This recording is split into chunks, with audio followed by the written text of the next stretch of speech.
ఇంతకుముందు వీడియోలో మనము స్విచ్ ఫంక్షన్ ఉపయోగించి ఆటోమేటిక్‌గా గ్రేడింగ్ ఎట్లా చేయాలో మనం తెలుసుకున్నాం. ఇప్పుడు ఈ వీడియోలో same grading automatically ifs function ఉపయోగించి ఎట్లా చేయాలి తెలుసుకుందాం. ఇక్కడ నేను కాపీ చేసి పెట్టిన ఫార్ములా కాబట్టి ఇక్కడ నేను జస్ట్ పేస్ట్ చేస్తా. చూసారా? మోర్ దెన్ 90 కాబట్టి ఏ వచ్చింది. ఇప్పుడు ఇక్కడ చూడండి మనం సింటాక్స్ చూస్తే ముందర ట్రూ లేదు. చివర్లో ఉన్నది ట్రూ. దానికి దీనికి అదే తేడా.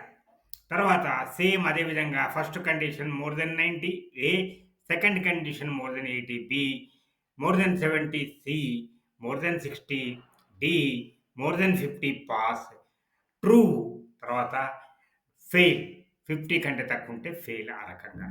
ఈ రకంగా మనము గ్రేడింగ్ చేయొచ్చు. దీన్ని మనం అన్ని సెల్స్‌లో అందరికి రావాలంటే ఈ ఫిల్ హ్యాండిల్‌ను డబుల్ క్లిక్ చేద్దాం. ఇక్కడ ఫిల్ హ్యాండిల్ ఉంది కదా! దీన్ని డబుల్ క్లిక్ చేద్దాం. అందరికీ వచ్చేసింది. చూసిర్రా మనం కిందికి పోదాం.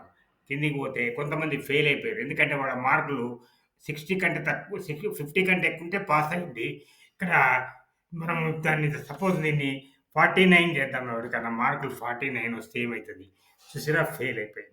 ఈ రకంగా మార్క్స్‌ని బట్టి ఆటోమేటిక్‌గా మనము గ్రేడింగ్ చేయొచ్చు.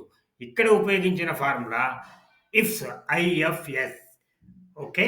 ఇది కూడా మల్టిపుల్ కండిషన్ బేస్ చేసుకొని రిజల్ట్ ఇచ్చేటువంటి లాజికల్ ఫార్ములా.